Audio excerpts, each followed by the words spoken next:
Hey everyone, welcome to Salesforce App Builder Certification.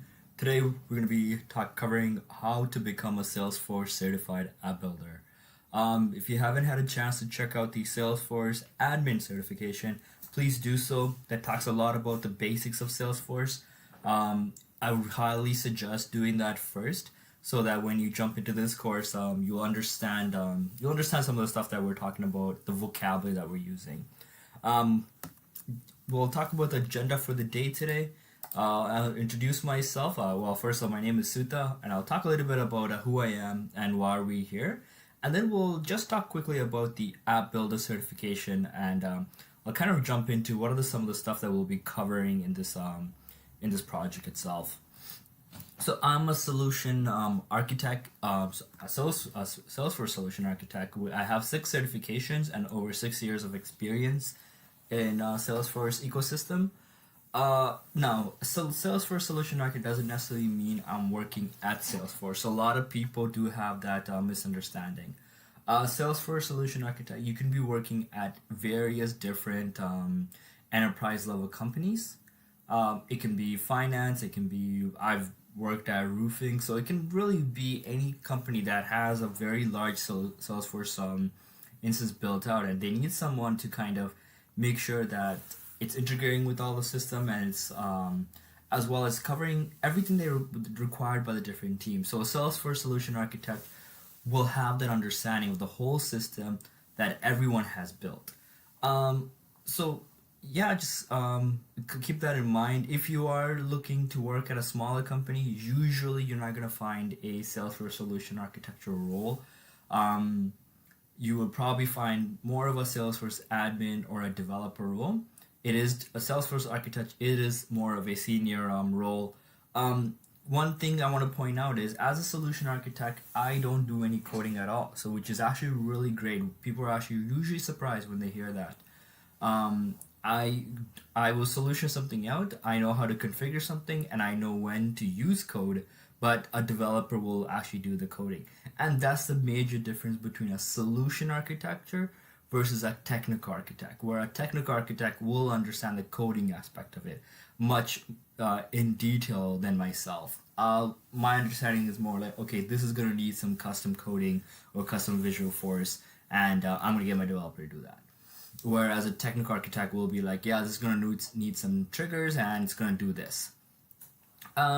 Just a little bit about why we're here. We're going to be talking about Salesforce App Builder.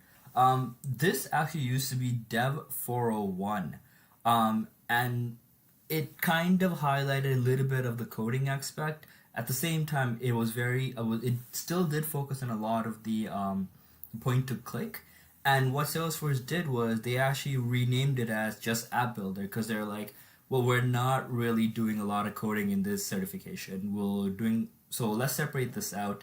So if you're thinking of more of a coding or a programming courses, I will definitely suggest the platform developer one, which is probably where you would start. You would need the admin for that. So for the Salesforce App Builder, there is no prerequisite. It used to be that you need to have the admin to get to get this certification. It is no longer the case. So you can actually jump right into this. The only downside is, once you start pursuing your consultant certification, you'll definitely need the admin one. Just a rundown of the certification itself. Again, more like most of the certifications, it's going to have 60 multiple choice, the exam itself.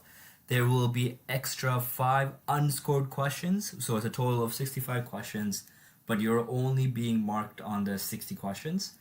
You get 105 minutes to complete the exam, and I found that much more than enough time needed. I think it took me maybe 20 minutes, and I don't think anyone's ever run out of time on these exams. 63% is what you need to pass the exam. So it's not 50%, it's 63%, and I think almost all of Salesforce certification is around that range, and I think the consultant ones are a little bit higher actually, but I don't think there's any certification that's at 60%. The cost is, again, like most certification, is $200 USD. If you fail it the first time around, it's $100 USD to retake it.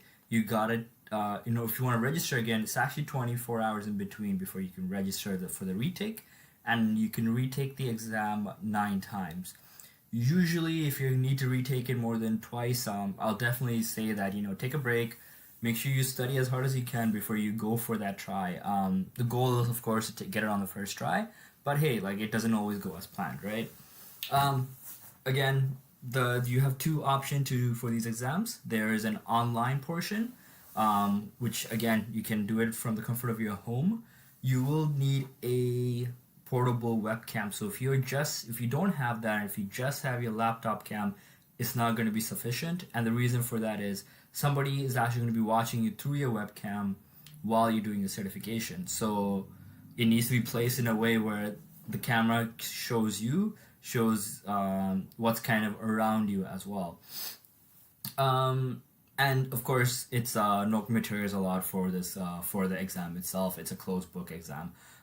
This one there is a maintenance, and the great things about that is it used to be $100, and now it's you just do it through Trailhead, so it's free. And again, the maintenance is actually open book, so there's no reason you shouldn't do it, and there's no reason that you fall behind. Again, App Builder, it's a good thing about App Builder is like if you really let it expire, you're not losing your other certifications. However, we want to make sure that you don't let it expire, because that's another $100. Another $200 you need to spend to get that certification. We'll be covering a various topic. We'll be covering reports, dashboards, some sandbox information as well, and some, how to do some data migration or some data management. So very excited to do this one with you guys, and I hope you guys are as well. Like, we'll see you guys on the next video. All right, everyone. So that's actually a wrap with our App Builder certification. And if you're wondering, that was super quick. The reason for that is there's a lot of material that really does overlap with our admin certification as well. So I will highly recommend that you go for your admin certification first, and then you go for your App Builder. And if you're going for the App Builder, definitely do the admin certification materials that's covered in our website, so that you don't miss anything. So again, these materials that are part of this project altogether is just things that are not on the admin certification. So make sure to watch out both of them. So this last part, I'm just going to go through the resources that are available as always, where you should go to find some of the information, where I went to find information to put this video together. It'll be a very quick one. And all of these links will be part of this project, so you should be able to find these links here. So if you're trying to quickly write down the URL, or you're pausing the video, please don't do that. Just listen to what I have to say, and we'll have the URLs ready for you guys. So the first thing is actually some great stuff.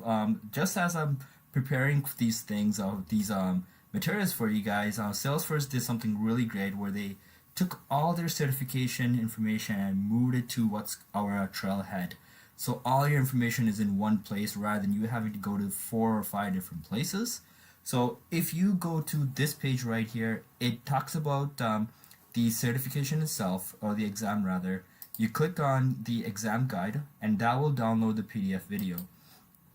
And the PDF file pretty much talks about what the exam is, what kind of like what you should expect in terms of what you should learn.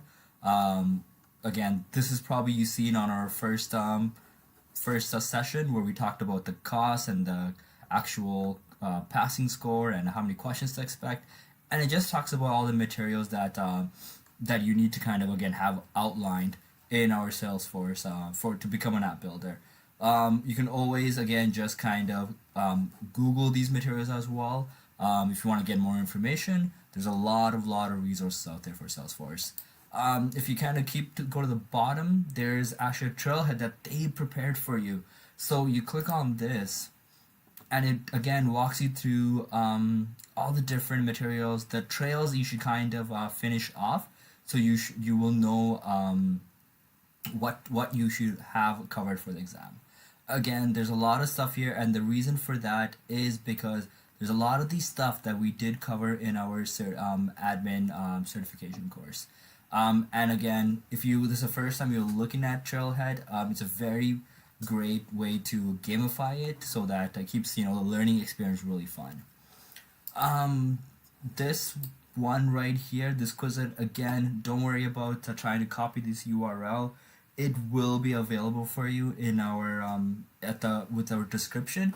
It's just a lot of practice exams that are out there. So I love working with the Quizlet is because you can really have it where so if you go to this page, I'll show you what I mean. Rather than having it where the questions over here and the answers on this side, you can actually make it more like a flashcard. So what I like to personally do is I click on the flashcard and I set the option where you know it starts with the definitions rather than the terms. So again, this asks the question, describe capabilities of this core CRM object, of what a person account is, and you just flip. You you would obviously make sure that you answer it, and then you would actually flip it and that's make sure that you get the right answers. If you didn't, you might want to read up on it a little bit more, and you should definitely come back and do these exams. There's about 127 flashcards, which is more than enough to test your skills. Um, Again, the way these cards are set up is exactly what you would expect in the exam. So what I mean by that, there will be times when there are going to be two answers, and you must select the two right answers in order to get a question right. So that is sometimes it's really complicated. It can really kind of throw a wrench in your exam because you'll see three answers that sounds right, especially if you don't know the material 100%. But I think there's never a trick question in there. Let's just say that. So the best thing is to study as much as you can. You'll go in prepared. You shouldn't have any problems with these. Choose two answers. Again, a lot of materials in here. I find that it's very very useful to go through Quizlets. And there are times where one of these questions be like almost the same thing that you'll see in the exam question. Um, it might have changed like one or two words maybe, but again, if you're lucky, you'll see some of these questions in there.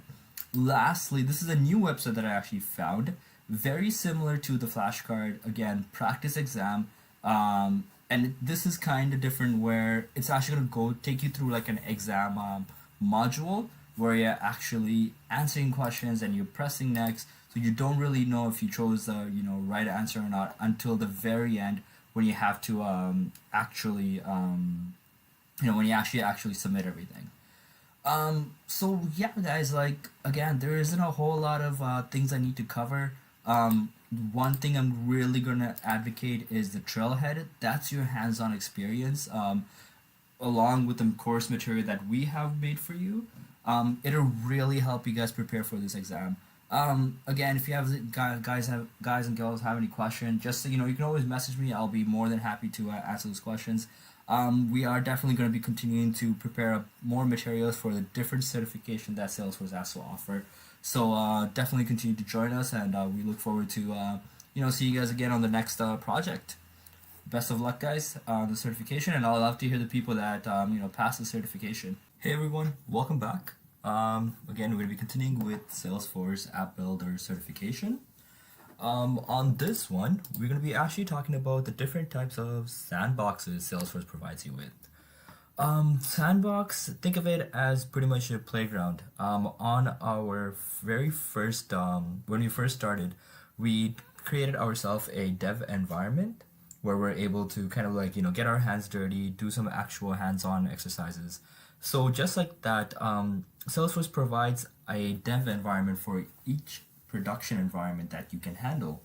And they usually provide a lot of dev environments as listed on this agenda right here. They do provide with a few dev pros, and at least usually they provide us with one partial copy. If you want the full copy, usually you had to pay for it. But I do believe if you have the enterprise edition of Salesforce, you do get at least one version of the full copy sandbox. So if you're wondering what are these types of sandboxes and how are they used, so we'll kind of talk about that today. And we'll also talk about some deployment best practices and how to actually set up a deployment as well.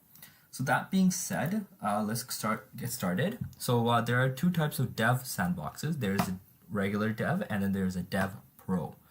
So the dev sandbox is mainly used for deployment. It's a copy of your prod's configuration, so which we call the metadata. So any workflows, any process builder that you would have built in your production would be already copied into the sandbox. It's not going to have any of your data from your production environment. So if you do want to add some data, usually in this environment, you're not uploading a whole lot of data because it won't be able to hold a lot of data. You may be creating like one or two records just to test what you have built out.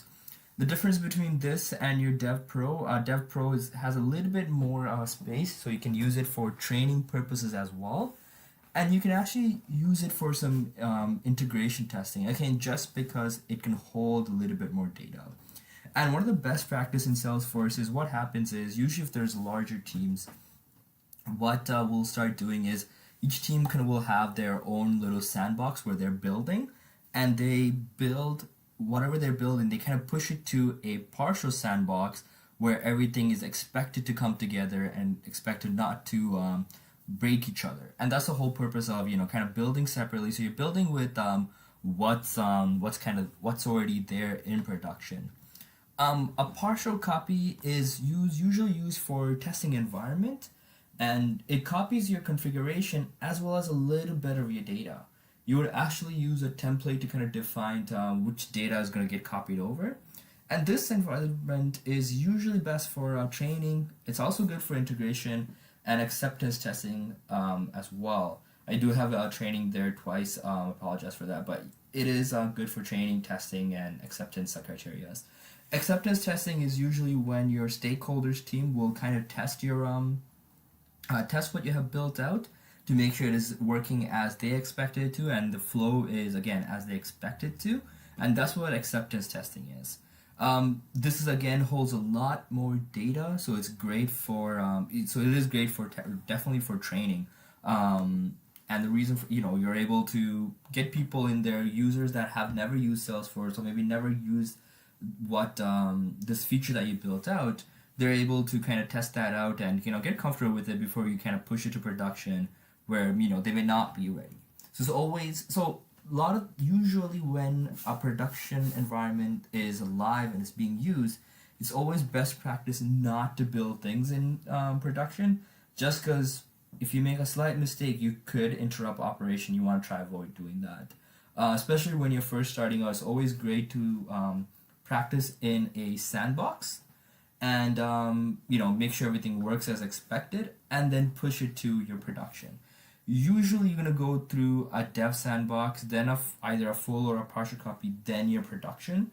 But if you're building something very small, you could go straight from a dev to production. Again, these are just best practice tips. These are not like the only steps. You can go from dev to production, even if you're building something large. But again, it's all about best practices when you're in front of your clients or your stakeholders. When you're building this out, you want to know that you're knowledgeable. You want to show them that you are knowledgeable in best practice and not just on the tech side. Lastly, we have what's called our full copy, and this full copy sandbox again it's literally a full copy of what you have in your prod. So it includes all your metadata as well as all your actual data as well. And again, this is great for performance testing, so we can load this environment with millions of records to see if it's handling what we expect it to handle. And it's great for staging. So again, getting for demos, getting people in there, having your executives take a look to see what they would kind of expect as a final a final version of your project. So that's what a full copy is. So we're gonna jump into our dev org that we usually work with. So here I'm gonna see if they actually give us a sandbox. So that's what I was expecting. So you're not gonna be able to. You have to just kind of follow along with this one because the dev environment doesn't actually give you sandbox to test with. So I'm actually gonna use an environment that's copied from a actual production environment. So from here you can kind of go.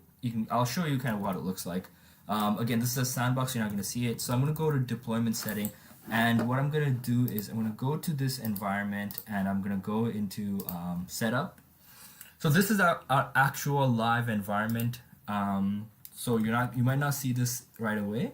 You're just going to kind of have to follow along. Oh, sorry, I think I'm still in my sandbox here.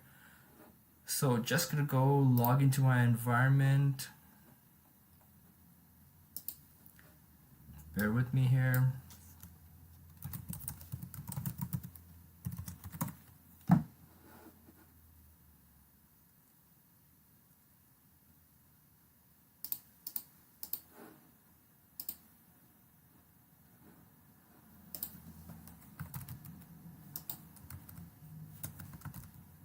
Okay, just so what I did pretty much I logged to a live environment and I went to the setup and I'm going to sandboxes. Just waiting for it to load up. And you can see here I can create a bunch of sandboxes. It shows you what's available. We have 24 developer one and one partial. You can literally just click on new sandbox. You can give a sandbox a name, make sure it's relevant to what's going to be built in there. So let's say we're building a Visualforce. I can put Visualforce, and again, description just to outline what exactly it's about. I'm actually out of characters here, that's why I'm not able to enter the E.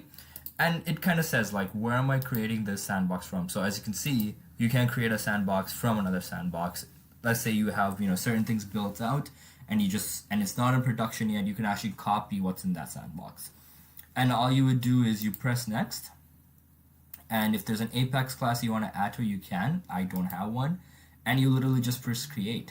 And, usually they go in a queue and, it'll start, creating that sandbox and you get an email once it's created.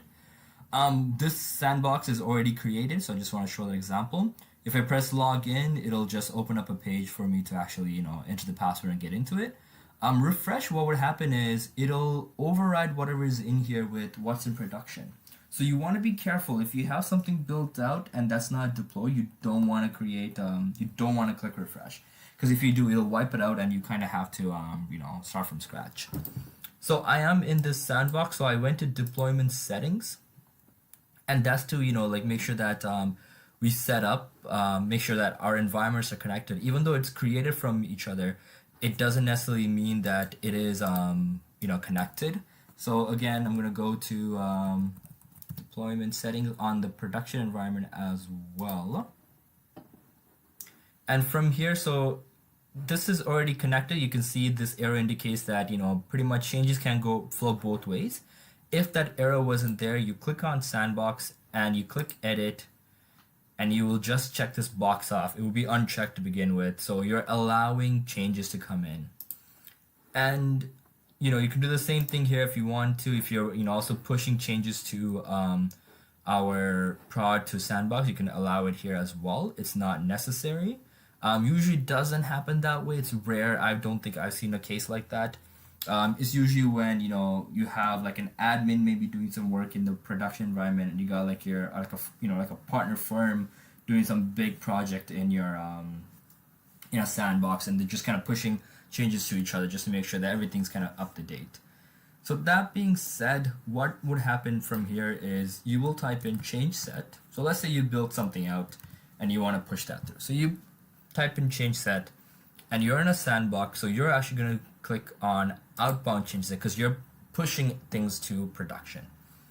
So from here, you would click on new. So you're creating a change set, and change set is pretty much going to be all things that you updated. You're going to put it into a package and you're going to push it over to production where we're going to deploy it. You give this change set a name. So I'm just going to call it test, or I'll call it demo rather, because I'm not going to actually push this because again it is a live environment. And then you click on add, so you can add components that's going to be relevant to this. So I can add something like, let's say I want to add a workflow. So I can come to workflow rule. I can select this workflow which says when equipment is lower than 10. I clicked on it, so it actually shows me what it is. I'm going to go back to it, select it, and add it to my change set.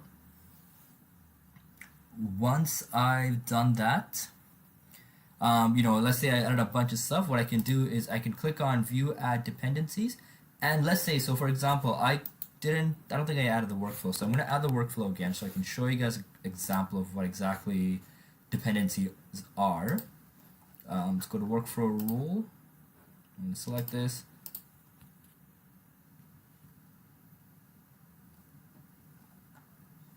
Once that's done, so if I click on add dependencies, it's pretty much going to show things that are relevant to that workflow that I might have missed. So these are things that is relevant. These are all the fields that's relevant, that needs to be part of that workflow if that workflow is not going to get deployed successfully. So I can select all of them, and so what I would actually do is I would select all of them, and I would add that change set to my add those components to my change set. You want to make sure you add profiles, so the profiles kind of take effects of the changes. Always add all your profiles. So once your change set is ready to go, all you do is you click upload, and you select the environment you're going to be pushing these changes to. So in our case, it's going to be production. So you would click on production, you click on upload. It'll start actually uploading that change set over. So these are some of the change sets that's already been pushed through. Once that's done, in the production, you would actually type in inbound change sets, where you will see the list of changes that came through. You can click on it, and it's always good to validate it. So validation, what would happen is it'll kind of run almost like a fake deployment, which just indicates that it's going to test to make sure everything is going to work as expected. We didn't miss anything. In this case, this is an example of a failed validation, and it's because we were missing a few components. We were missing 4 things, and we're missing these Apex classes, which are kind of like coding stuff. So I had to add it again and deploy it again, and when you kind of validate that, it would work successfully, and then you can just deploy it, which gets again deployed into the production and it's ready to use. It's always good practice to, of course, test what you built in your sandbox, and then once you deploy, you test to make sure it didn't break anything in your production. Just a quick side note, what are test classes? Pretty much when you're creating an Apex trigger, pretty much a code to do something, a class is to make sure that it's almost like a test that runs in the background to make sure that trigger that you created is going to work well. It's good practice, and your test classes should have minimum 75% coverage before you deploy them. Once it's deployed and it's ready to go, your users can start using it. So that's a little quick rundown on deployment. Again, this is a Salesforce internal tool, but some people do use other IDEs to deploy. Some people do like that better because there are a lot of limitations with change set. It might not always work the best. There are tools like and tools which you can again extract and deploy data. Sometimes I've done projects where they wanted to pretty much take one org and push it to a brand new org. Something like that, you're not gonna want to use change set, or you can't use change set actually, because change set is only going to be able to connect from your production org to your sandbox org. It's not going to be able to connect from one org to a completely separate org. So for something like that, you would use what's called like an add tool. That's it, guys. That's a quick outline of deployment. We'll definitely continue with our app builder certification. Until the next time, we'll see you guys later. Hey guys, welcome back. We're going to be talking about one more automation tool that's available in Salesforce. I actually didn't make a PowerPoint for this one because it's pretty easy to explain as we're walking through it. So it's called an approval process, and it's exactly what it sounds like. It's pretty much a process we're going to set up for any approvals. So an example of that is pretty much, let's say I'm selling a product and I'm a salesperson and I can give a discount up to, let's say $200. If I want to give a little bit more discount because this client is great and they're buying a bunch of stuff, it needs to go through an approval process where my manager needs to give an approval to a, let's say $2,500 discount, and then my manager's manager needs to give an approval if it's 5,000 or over. Things along those lines. So that's kind of what we're going to be setting up. We're going to be using a slightly different scenario. We're going to be setting it where an opportunity that is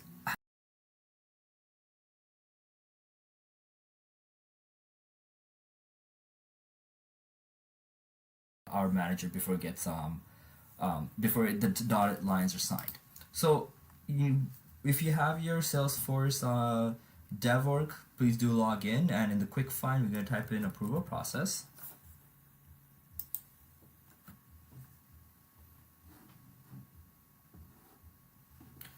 And this is kind of what the page looks like. You can select where we're going to have this approval process initiated from. So again, we're going to say pretty much opportunity is where we're going to start, and we're going to create a brand new approval process. We're going to use the standard setup wizard, and very similar to, if you remember workflow or process builder, the steps, the Salesforce will actually walk us through the step by step in order to set this up. So that being said, I'm going to give this process a name. So I'm going to say opportunity approval. And press next. And pretty much we're going to define when is an opportunity going to go through this approval process. So I'm going to say, okay, let's say if amount is greater or equal to 2,501, we're going to pretty much start this process. Okay, I'm going to press next, and the next, so we're going to determine who, let's say, like I have an approver, so usually the approver is my manager, and that person is not available. We're going to say, how are we going to determine who the next approver is? Usually on the user object there is a manager field, and that's the best practice to use that.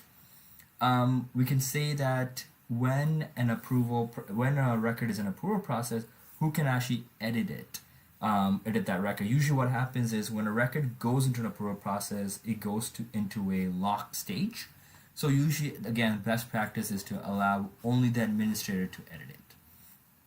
Some companies do it where the approver can also edit the record, but again, we're going to keep it as the admin is the only one who can. We're going to press next. There can be an email template sent out.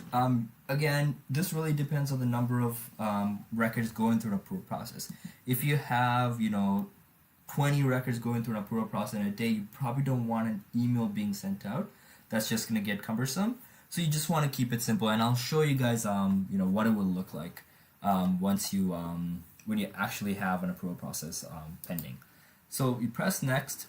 The fields that are going to be that's going to be displayed on the approval process. Again, I'm just going to keep it opportunity name, owner, and of course the amount field, because that's what we're looking at. And who can submit it? We're going to say just the owner of the opportunity can submit it. You can of course determine different people. And so what I did pretty much so far is just said, hey, like if an opportunity has an amount higher than $2,501, get into the approval process. I haven't determined what to do with it. So now I'm going to define those steps.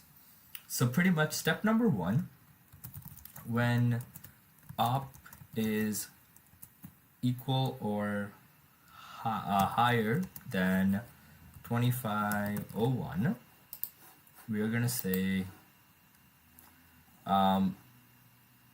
so we can say all records can go through this, or again, enter this step only if the criteria are met. It is kind of redundant because we are kind of saying what we did before, and again, the first step is determine who's going to kind of manage this approval process, whereas this one is more about how is this approval process going to kind of go through the flow. Okay, that being said, there's amount. And again, we're gonna leave it as managers a person who's gonna who the approval process is gonna assign to. We don't want any tasks being created, so I'm gonna create as no. Again, we don't want to keep our data messy, so we're gonna say when an opportunity is over $2,500, it's gonna go into an approval process, and it's actually gonna lock the record. We can say, send out an email alert, or we can say update a field. We can really, work around with that. We can say when. So let's say, like, it does go through a approval process, and the manager actually rejects the opportunity for whatever reason. We can say that the record just gets unlocked. And we can also give the option to recall. So let's say I accidentally submitted something in, and I'm like, oh shoot, I forgot to add relevant information. I can call that record back. So that's what a recall option is. So this is a very basic approval process. If I click on the view diagram, it'll show kind of like what the process kind of looks like. Of course, you need to have Java. It's gonna allow to run Flash. Very, very basic approval process, nothing super complex. All right, and I was talking about having a manager to a user. So what that means is if you go to users, and if you go under, again, the record that you created, there is a field for manager. I'm just gonna Control F right here. There we go. You can select who the manager is. Usually when you guys have multiple users in your org, it's easy to select it. I don't think I have any. Let's see. Okay, I'm going to select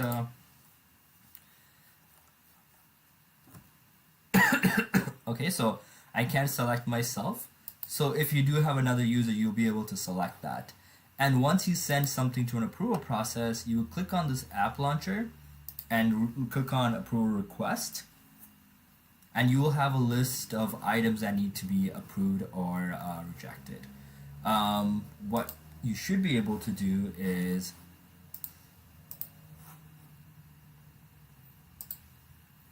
this button right here. So if it meets the criteria, so I'm just going to look at details for a second here. I'm going to put it at $5,000.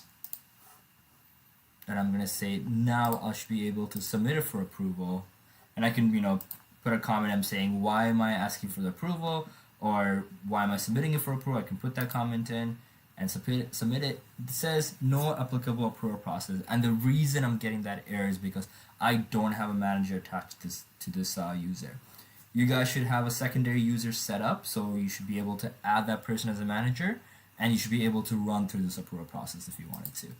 Again, another great tool that Salesforce provides, and as you can see, I didn't do any coding at all. It was all point to click, and it's a great way to, again, set up, sales process.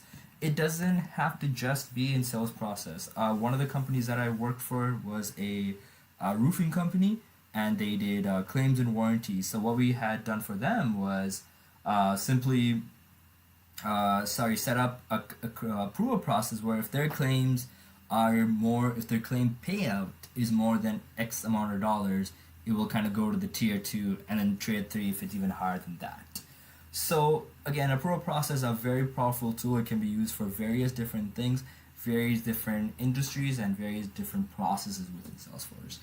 Again, guys, slightly different. We don't have a PowerPoint for this. I didn't feel like it was necessary, but that's your hands-on experience of approval process.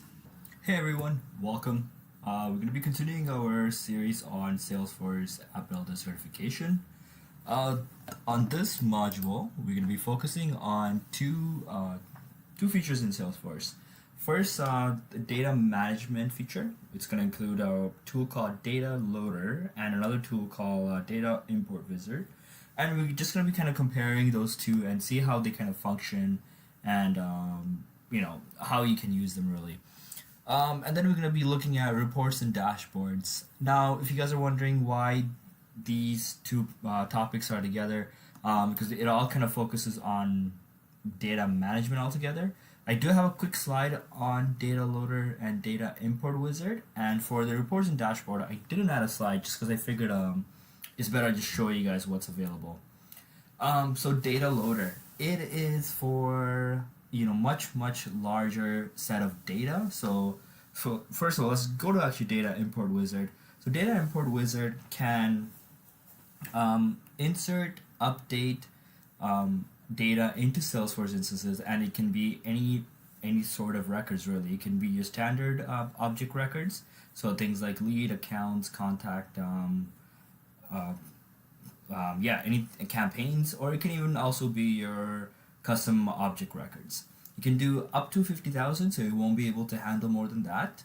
You don't have to download this. It's actually built inside of Salesforce, so I'll show you guys what that looks like. Whereas a data loader can actually handle over 50K records. I can actually handle up to millions and millions of records.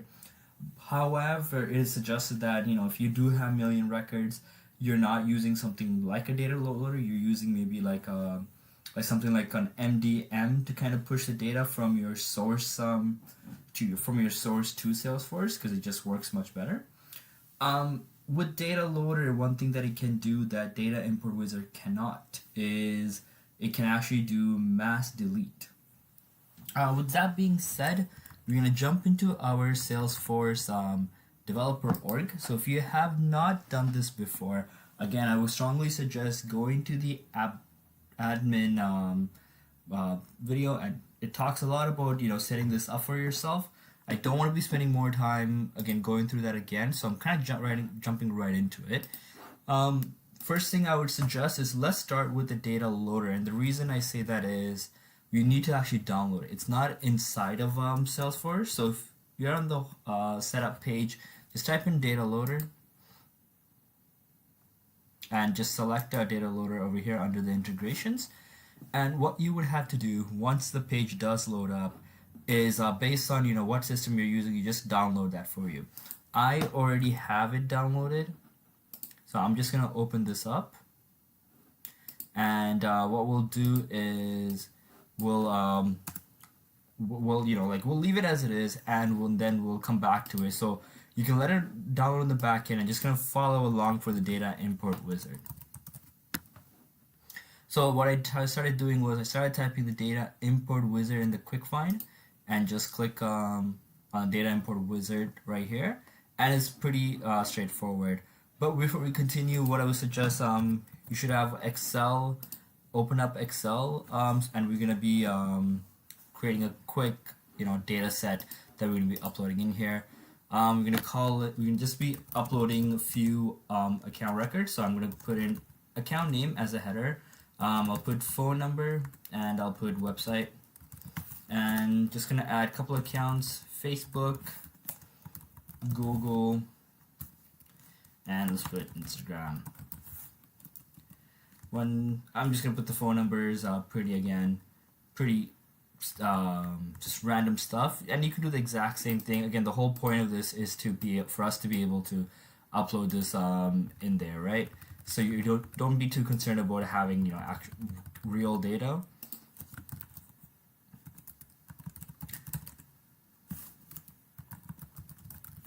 And Instagram.com. And the most important thing is when you're saving this file, you can save it wherever you want, but you have to save it as a CSV file. So click on the save as option and click CSV. Again, doesn't really matter where you save it as long as you're able to find it afterwards. And I'm just going to name this as data upload. And I just saved it on my home page. Pretty quick. I'm not going to close it. You can close it if you want. That really doesn't have any sort of effect. And then you click on this launch wizard. And then, so what you do is because we started creating accounts, I'm going to be uploading accounts into Salesforce. So you click on accounts and contacts, and then you see these three options. So you can add brand new records into Salesforce. So that's exactly what we're going to be doing. You can update existing records. So we'll be doing that just a little bit later. And you can do kind of like a little bit of both, which is called an upsert. So you're actually adding and updating existing records. So what I'm going to do is I'm going to add new records, and it still gives me an option to match contact by. So this is to make sure that we're not putting duplicates in. So I'm going to match account by name and site, and that's account name and website. I'm not going to trigger any workflows right now, and I'm going to click on this one right here, CSV. Once I click on that, I'm going to choose my file. Again, I remember that I saved it under my desktop. And just make sure you show all files, and I'm going to click on data upload, and there we go. Let's press next. Pretty straightforward, everything's already done for us. Because we put the right name on the headers, it actually did the auto mapping for us. However, you see this yellow sign, it's just saying that the column that had the header phone is actually matching with two of the fields. Keep in mind, we're doing accounts and contacts at the same time. So because of that, it's looking at account phone and contact phone. So what I'm going to do is I'm going to click change, and I'm actually going to remove contact phone. Just keep account phone there. And I'm going to remove that just so you guys kind of see what it looks like. So let's say if the headers did not match, it will say unmapped, and your job will be to map it. And you can just simply type in the field name. So I started typing in phone. Account phone shows up. I'm gonna map it. I'm gonna press next, and before I import, I'm actually gonna open this up on open up another tab. I just opened up a setup tab. The reason for that is it's easier for me to search. So I'm gonna go into sales, and I want to show you guys the records are not in Salesforce, and we're actually importing it for the first time. So I'm gonna type in Facebook, and as you can see, nothing's there for Facebook. Nothing is there for Google, and nothing is there for Instagram. Oh, let me press enter here. Alright, so you guys see there's nothing in there. So now what I'm going to do is I'm going to start the import.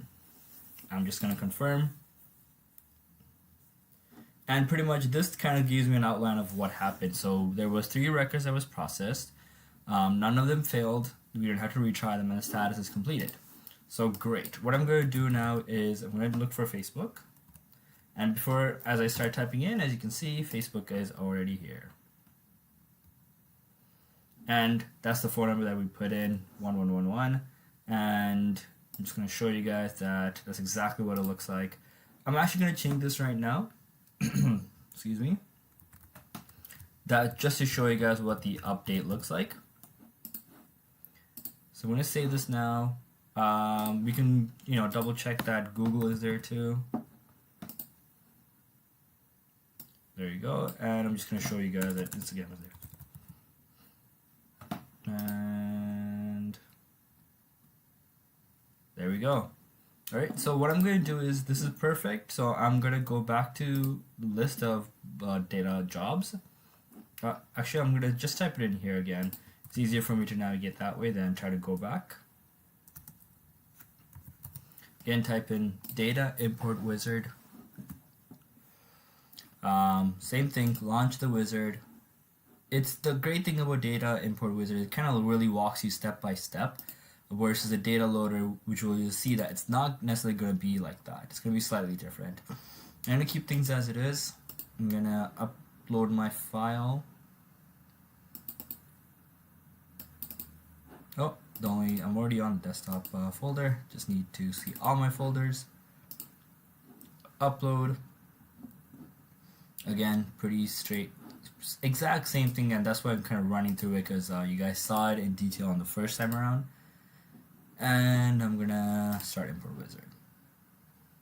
Okay, so what I'm hoping to see that now is that Facebook's phone number changed to kind of 1234 rather than 11111. Let's give it a second.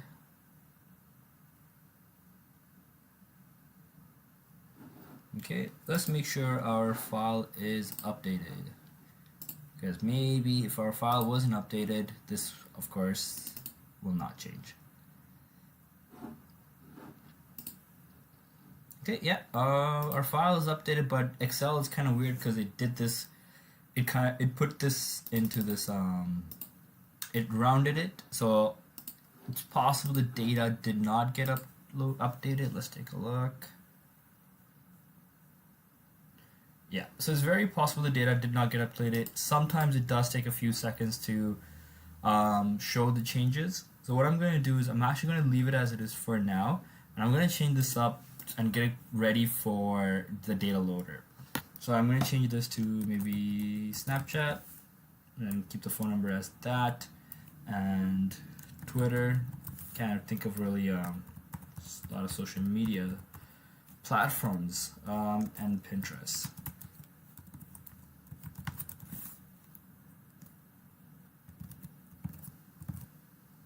Okay, that should be good. I'm gonna save this. So if you have data loader already downloaded, make sure to install it. It works the same way in the sense like you install any other executable file, so make sure to have that installed. Your username is going to be your username that you use to log into Salesforce. So if you need to get that, you can click on this little guy, press settings, and just select your username right here.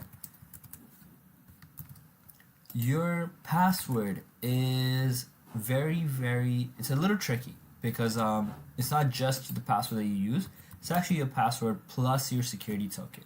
So while you're still in the settings page, type in security here, security, or even if you just type in SEC, it's going to be the first option, reset my security token. And the reason that we're resetting it, because Salesforce doesn't really send it on for the first one. So we have to, for the first time you set up your password, and just resetting it just gives you a new security token. So press reset it. You'll get an email sent out, and you'll see how it's a large alphanumeric code. So you won't be able to really like copy it from your phone. So I would suggest open it on your desktop, and it looks exactly like this. So I'm going to copy it, and my password is going to be my actual password first.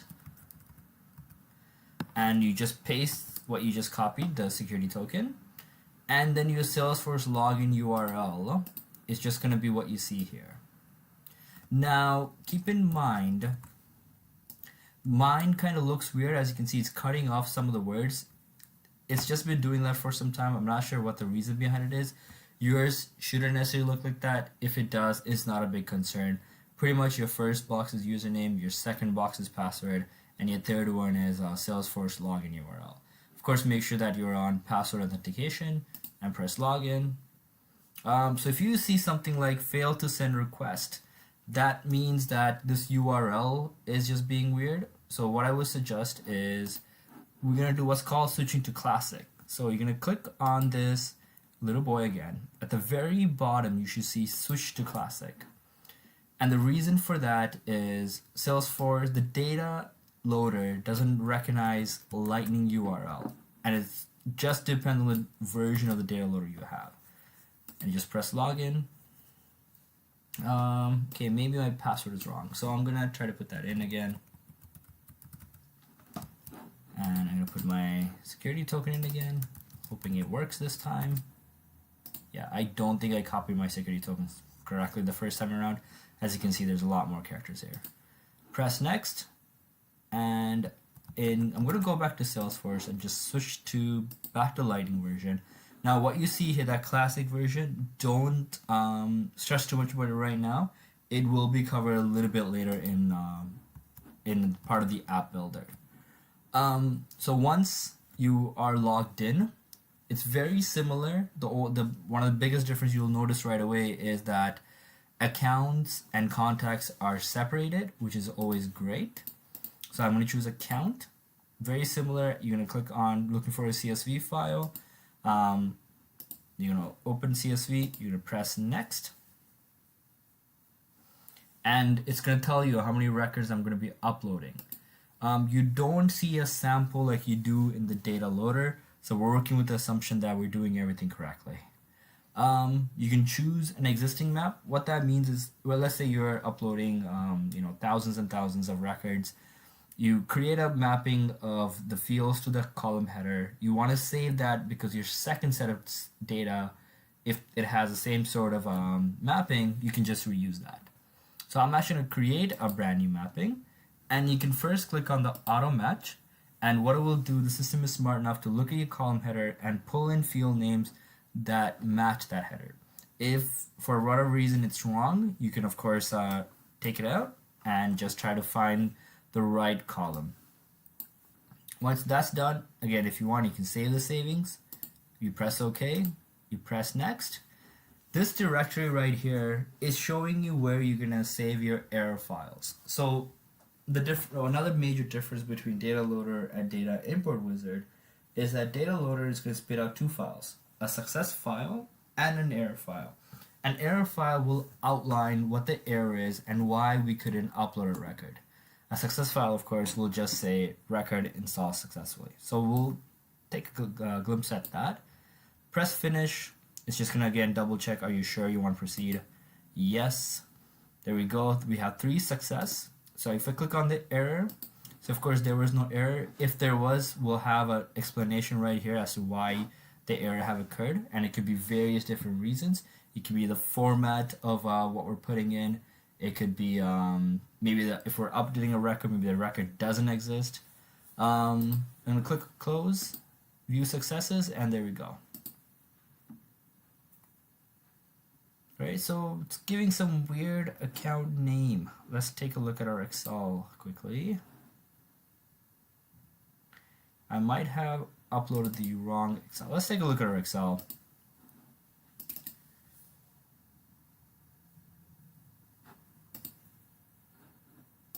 Alright, and let's see if we can find this record in here.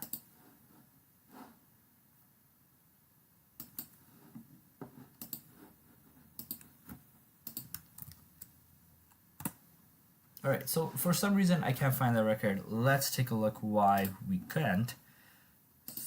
I'm gonna go through the steps again, making sure which file that I'm choosing. Okay, so I chose the SF update file, which is another file I have, and that's why the records are different. So I'll show you guys the SF update file.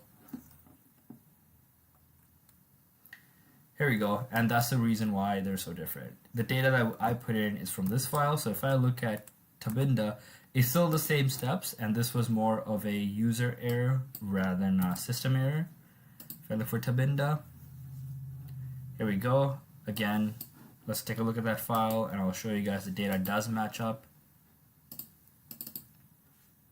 Alright, and the website I put google.com, so again, it does match up. And that's how you upload that file. One thing I want to quickly show you guys is the options here. Again, we have our insert and update. We also have what's called an upsert, which is a mixture of these two. And we have, again, our delete. For our deleting records, what you would do is you would export your records or export a list of specific records based on the filter that you create. You will use the ID to delete them. Once that's done, the records are usually in your recycling bin. So if you're in your recycling bin, you can retrieve them. I've never seen the hard delete option being used, and it's usually suggests that you don't do that. Hard delete just means that it's completely gone. Export, again, you can select what you're exporting. Maybe you're exporting just accounts, just contacts, or a specific type of accounts. Export all is you're literally exporting everything that's in your Salesforce org. You will do that if you're doing a like a big development. You want to make sure that all your records are your data is saved, or maybe you're migrating your data. That's probably when you would really export all.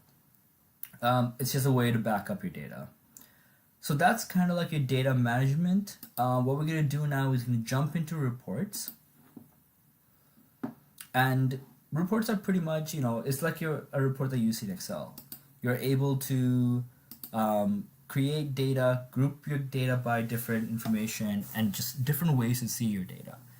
I'm going to click on New Report, and I'm just going to click on Accounts to show you guys. You can select any objects or any objects that are related.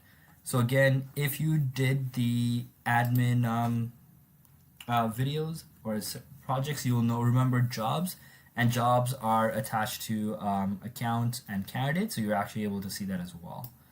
So again, I'm going to just choose account for now.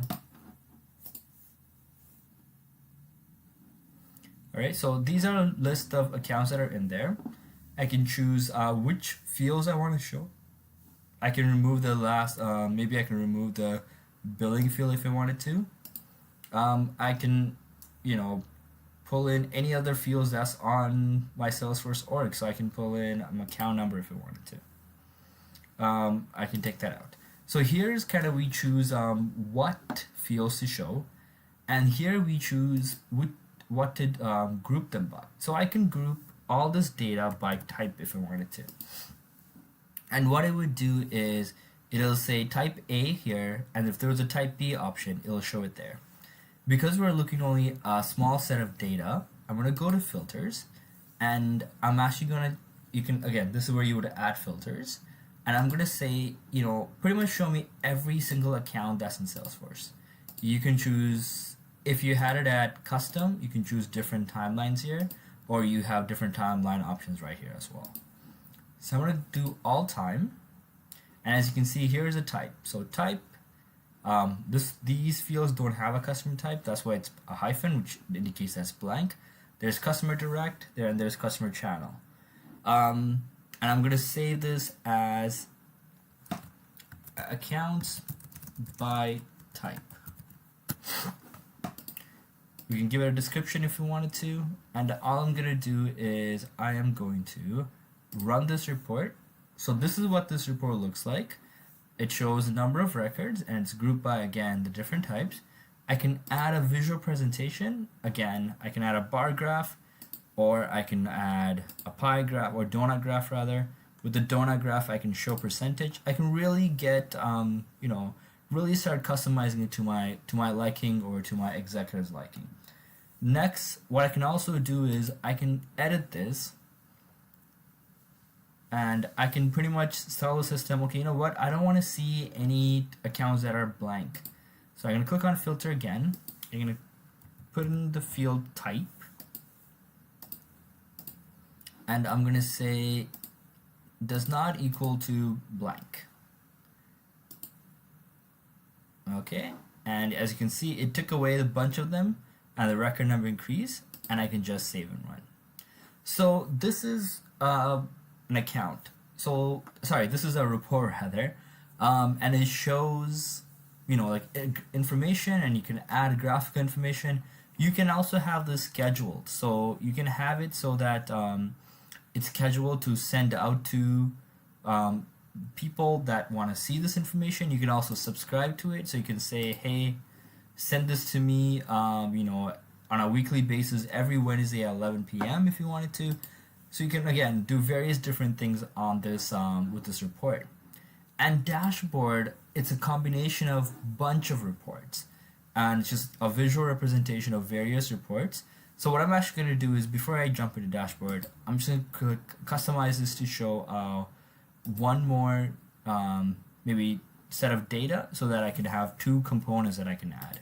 So I'm going to click on edit, and instead of grouping it by type this time, what I'm going to do is I'm going to group it by last activity. So as you can see, I can click on the down arrow. I can group it by that. Again, I can group it where it's all, you know, by date, specific date, or I can even go, you know, group date by calendar month. All right, and then I can just go save as, because it's going to be a separate report. So I'm going to go accounts by last activity. Oh, it's just saying I need to plug my laptop in there. That's fine for now. And I'm just going to run this report. Again, same thing. So now that that's done, now I'm going to click on dashboard, so I have two reports that I'm kind of working with. And I'm going to create a brand new report, brand new dashboard rather. With the dashboard, of course, I'm going to give it a name. I'm going to put accounts by different filters, let's call it. And I'm just going to create. And now that I have my dashboard, I can start adding components to it. So I'm going to add my account by type. I can decide to show this as again a donut graph, and I'm going to show numbers. Really few different filters there. I can actually add accounts by type again, and have it this time show by a bar graph if I wanted to. and I can move it here. And the great thing about this dashboard is that I can kind of like place it wherever I want. I can make it smaller, I can make it longer. I can't place it here when the top area is blank, it'll just push it up. And I can add another report component if I wanted to. And again, I'll just make this, sure, I'll make it a gauge. Again, the whole point of me showing you this is how customizable dashboards can be. Once this is done, you just save it. Press done. Again, you can subscribe it. The thing with dashboard is, let's say I end up starting doing something else, and I come back to my dashboard. It does not refresh in real time. So that's why there's a refresh button. You refresh it, and then it shows you data in real time. So sometimes people will be like, hey, the data seem off. Just make sure that it's refreshed. If not, it'll say when it was last refreshed over here. Let me see if I can get it to show you. It's there you go. As of this date at this time, this is what the data was. So let's say I navigate away from here and come back in maybe an hour or so, it'll still show this information, and I would have to refresh it in order for me to see what the information is as of right now. Once that's done, you can again subscribe it so that it's emailed out to you. You can clone it, you can delete it, just very basic system stuff that you will see in other systems as well. Well, that's it, guys. That's it for our reports dashboard with a handle on data management tools such as Data Loader and Data Import Wizard. Again, we're going to be continuing to show you guys how powerful Salesforce really is and what's the value of all, getting these certification. We'll definitely cover that at the end. A little bit about the resources that are out there, as well as kind of like, what type of salary and what kind of jobs you can expect, with this knowledge. All right, guys, really looking forward to you guys seeing you guys on the next one. Until then, take it easy.